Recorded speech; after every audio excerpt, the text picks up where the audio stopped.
অসাধারণ মজার একটা সহজ ইফতার আইটেম এখন আলু দিয়ে আমি বানাবো। তার জন্য 3টা আলু সেদ্ধ করতে বসিয়ে দিলাম TQIU এর এয়ার ফ্রায়ারের মধ্যে। আলুর সাইজ অনুযায়ী 15 থেকে 20 মিনিট লাগতে পারে 200 ডিগ্রি সেলসিয়াস তাপমাত্রা। তো আলুগুলো কিন্তু খুব সুন্দরভাবে সেদ্ধ হয়ে গেছে, আর এটা খোসা ছাড়ানো এত সহজ।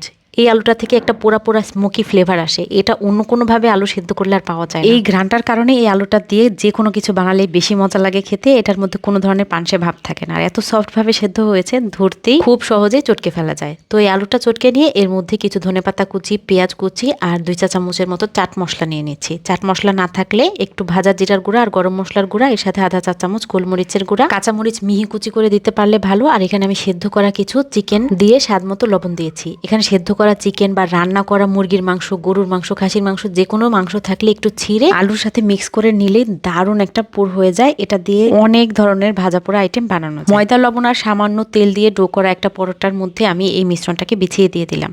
চাইলে যে কোনো রুটির উপরেও দেওয়া যাবে।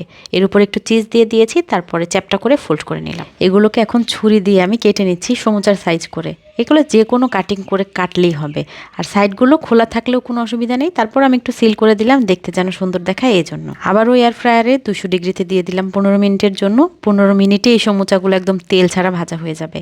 এখন আরেকটা সমুচা আমি রেডি করে আপনাদেরকে তেলে ভেজে দেখাচ্ছি।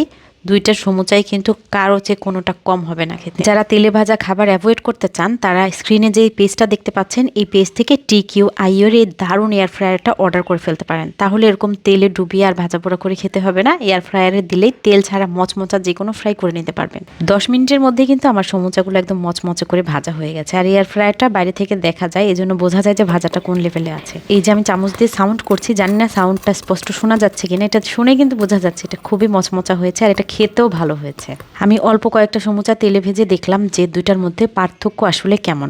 কোনোই পার্থক্য নেই। আমার বাচ্চাকে খাইয়ে দেখেছি যে কোনটা বেশি মজা, তার কাছে 2টাই ভালো লেগেছে। আজকে আমার ভিডিওটা এই পর্যন্তই ছিল। দেখা হবে ইনশাআল্লাহ পরের ভিডিওতে। ভিডিওটা যদি একটু হলেও ভালো লেগে থাকে তাহলে একটা শেয়ার করে দিবেন, আর পরবর্তী ভিডিওটা দেখার জন্য পেজ ফলো দিয়ে রাখবেন। ভালো থাকবেন সবাই। আসসালামু আলাইকুম।